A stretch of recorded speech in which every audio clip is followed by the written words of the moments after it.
दोस्तों नमस्कार, मैं आपका साथी इलेक्ट्रो होम्योपैथ चिकित्सक doctor Praveen Kumar, nice medical institute and nice electro homeopathy चिकित्सालय बरेली से। जैसा कि मैंने कल के वीडियो में आप लोगों से एक प्रॉमिस किया था कि स्टेप बाय स्टेप अब हम आप लोगों को लगातार प्रतिदिन हम एक चैप्टर यानी कि एक विषय यानी एक सब्जेक्ट पर लेकर के हम आपसे डेली प्रतिदिन चर्चा करेंगे, ऐसा हमने आप लोगों से कहा था। उसके अनुसार हर रोज़ एक नए विषय के साथ नए रोग और उसका निदान, इस चीज़ को लेकर के हम प्रति एक दिन अब आपको रूबरू होंगे आप लोगों से, और आपको रोग और उसके निदान के विषय में विस्तृत तरीके से, विस्तार तरीके से हम आपको जानकारी देंगे, अवगत कराएंगे। उससे आप लोग अपना प्रैक्टिकल कर अपने चिकित्सा क्षेत्र में अपनी चीज़ों को आगे बढ़ाने का काम कर सकते हैं। और मैं हमेशा अपनी वीडियो में एक चीज़ आप लोगों से कहता हूं कि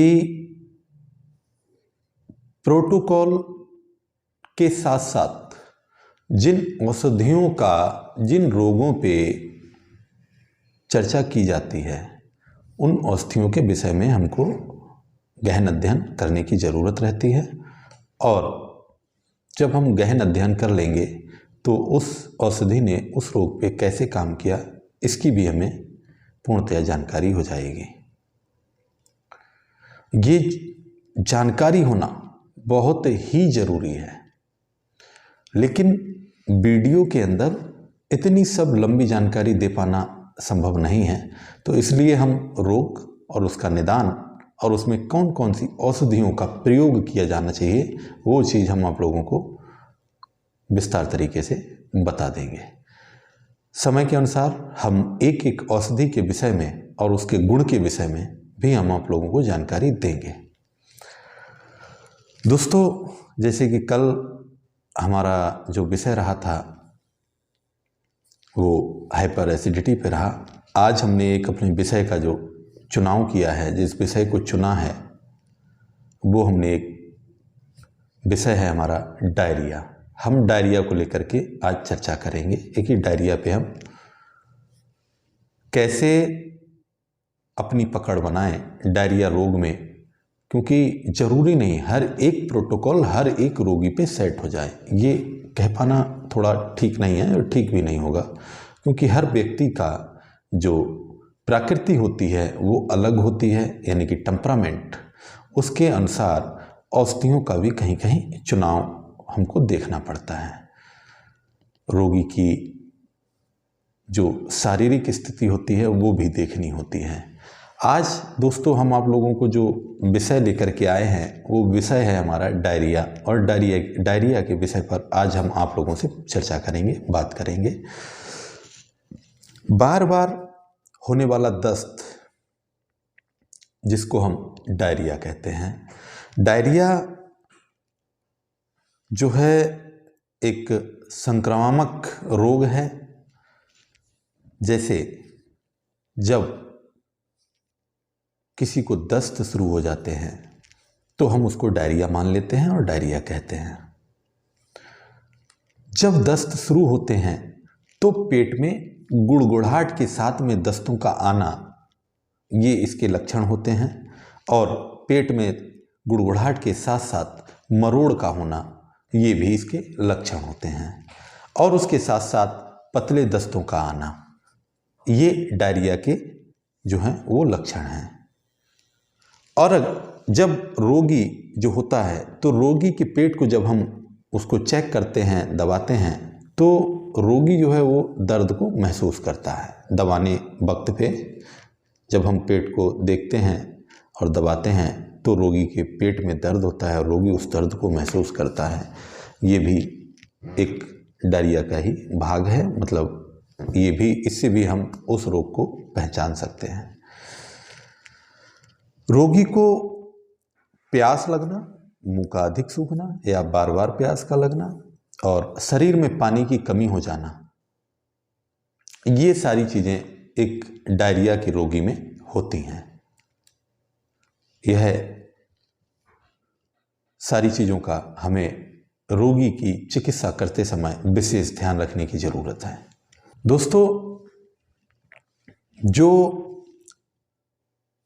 ये सारे लक्षण रोगी में देखने के बाद हम रोगी की चिकित्सा शुरू करते हैं और रोगी के रोग पर हम लगभग आधे से 1 घंटा या 1.5 घंटे में उस पर कंट्रोल करने का पूरा प्रयास करते हैं और कंट्रोल कर भी लेते हैं।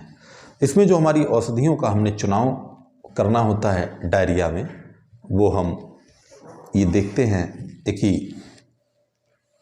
रोगी का टेम्परामेंट और रोगी की स्थिति, कंडीशन, शारीरिक कंडीशन, सारी चीज़ें देखने के बाद हम औषधियों का चुनाव कर लेते हैं। और औषधियों का चुनाव के साथ साथ हम उसके डोज यानी डाइल्यूशन का भी हमको चुनाव करना होता है और डाइल्यूशन के साथ साथ फिर हम रोगी की डोज का चुनाव करते हैं और रोग के अनुसार हमको कैसे कैसे उसके एक समय को निर्धारित करना है, किस किस समय पे हम औषधि को देना है, वो सारी चीज़ें भी हमको चयन करनी होती हैं। जैसे डायरिया के रोग में हमको एक पहला ड्रॉप बनाना होता है जिसमें हम S3, A3 और WE इन 3 औषधियों का चुनाव करते हैं। S3 औषधि को हम अगर D3 से लेंगे डायरेक्ट ड्रॉप में तो हम 30 ml DW यानी डिस्टिल वाटर रहेगा, उसमें हम 20 ड्रॉप लेंगे। अगर D3 से ले रहे हैं तो डायरेक्ट ड्रॉप में चले जाएंगे, हमको डाइल्यूशन में जाने की ज़रूरत नहीं है। अगर हम ड्रॉप में नहीं जाते हैं तो वहाँ पर हमको फिर D5 का यानी कि डाइल्यूशन 5 का S3 औषधि लेने की ज़रूरत रहेगी। इसके साथ साथ हमें अब A3 लेने की ज़रूरत है। अगर हम ड्रॉप में जाते हैं तो 5 ड्रॉप हमको लेने हैं D3 से। अगर हम ड्रॉप में नहीं जाना चाह रहे हैं, डाइल्यूशन हमारे पास औषधियाँ उपलब्ध हैं, तो हम A3 की D8 में चले जाएंगे, मतलब डाइल्यूशन 8 में जा करके औषधि को हम उसी जहाँ पे हमने 20 ड्रॉप या D5 की S3 को 30 ml में डाला है। अगर हम एक चीज़ और विशेष ध्यान रखिए, अगर हम ड्रॉप में जाते हैं तब ही हमको 30 ml DW यानी डिस्टिल वाटर लेने की ज़रूरत है। अगर हम ड्रॉप में नहीं जाते हैं तो हमको डिस्टिल वाटर लेने की ज़रूरत नहीं है। तो हमने सीधे सीधे औषधि जैसे कि S3 की हमने चर्चा की, तो S3 को हमको लेना है। अब हमको ये D5 से लेनी है, तो हमने 10 ml का ड्रॉप लिया। 10 ml का ड्रॉप लिया तो 10 ml में हमने क्या किया कि 3 ml S3 को डाल दिया। अब हमको ये S3 हो गई, तो S3 में हमने 3 ml डाल दिया 10 ml के ड्रॉप में। और A3 की जो A3 हमने औषधि ली तो हमने क्या किया कि D8 में लेना है, तो हमने क्या किया D8 की 3 ml उसमें डाल दी।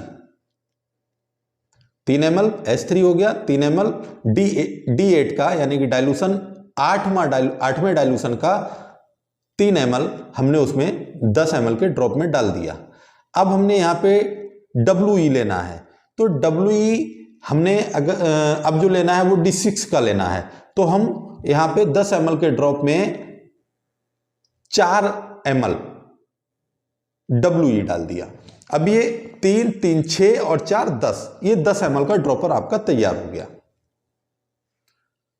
अगर हम 4 ml ना डालें तो 3 ml भी डाल सकते हैं, उसमें कोई प्रॉब्लम नहीं है। तो इसको हमने डाल दिया, लेकिन हम 4 ml ले लेंगे तो बेहतर होगा।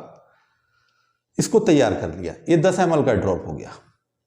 अब इस ड्रॉप से हम रोगी के लिए 10 ड्रॉप 30 ml पानी में रोगी को देंगे। अब 30 ml पानी उसमें हमने 10 ड्रॉप डाल के रोगी को दे दिया। अब हम ड्रॉप सेकंड यानी कि दूसरा ड्रॉप बनाएंगे। दूसरे ड्रॉप की जो हमारी औषधि रहेगी वो औषधि रहेगी H10 और RE, 2 औषधियों का चुनाव करना है। अब हमने H10 की जो औषधि लेनी है, अगर हम वो ड्रॉप में जा रहे हैं D3 से तो हमें 30 ml डिस्टिल वाटर लेना पड़ेगा और उसमें 20 ड्रॉप H10 के डालने होंगे। अगर हम ड्रॉप में नहीं जा रहे हैं तो हम डाइल्यूशन में चले जाएंगे तो H10 D5 यानी डाइल्यूशन 5 की हम 5 ml ले लें या उससे कम ले लें या ज़्यादा ले लें, वो आपके ऊपर निर्भर करता है कि आप किस तरह से उस ड्रॉप को प्रिपेयर करेंगे, रोगी को देने की कितनी ज़रूरत है आपको उसके अनुसार। उसके बाद हम रेड एलॉक्सिटी को ले लेंगे। रेड एलॉक्सिटी में अगर हम जाएंगे तो हम 5 ड्रॉप रेड एलॉक्सिटी के लेंगे। अगर हम डिस्टिल वाटर में जा रहे हैं तो ड्रॉप में जा रहे हैं, डिस्टिल वाटर को प्रिपेयर कर रहे हैं।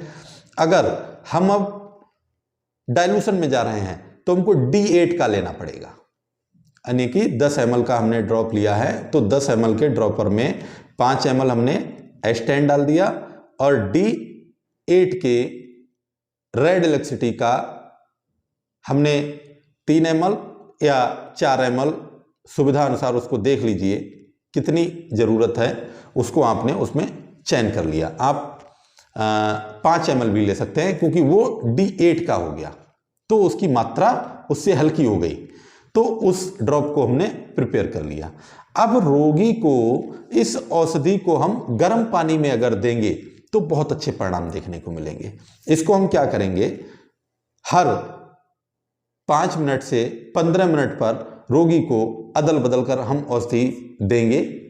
एक कप पानी में हम 10 बूंद दवाई डाल लेंगे, अगर हम डाइल्यूशन की लेते हैं तो भी, और हमने अगर ड्रॉप में तैयार की है तो भी। हम उसमें से एक 30 ml गुनगुना पानी लेंगे और उसमें हम 10 ड्रॉप डाल देंगे और रोगी को हम सीप सीप से धीरे धीरे पिलाएंगे। ये हम प्रक्रिया 10 से 15 मिनट में करेंगे। जैसे जैसे रोगी को कंट्रोल होता चला जाएगा वैसे वैसे हम औषधि की समय सीमा बढ़ाते चले जाएंगे। हम फिर आधे घंटे से 1 घंटे पे, 1 घंटे से 2 घंटे पे, इस तरह से हम रोगी को औषधि देंगे और औषधि देने से रोगी में बहुत अच्छे, आप 1 से 1.5 से 2 घंटे में आप रोगी को डायरिया में कवर कर सकते हैं। प्रोटोकॉल और उसकी विधि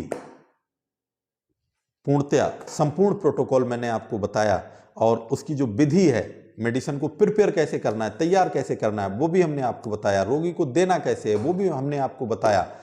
अब अगर इस तरह का रोगी कोई आपको मिलता है या होता है, आपकी क्लिनिक पे आता है, तो आप रोगी पे प्रैक्टिकल करके देख सकते हैं और उसके जो अनुभव हैं वो आप हमें कमेंट्स करके बता भी सकते हैं।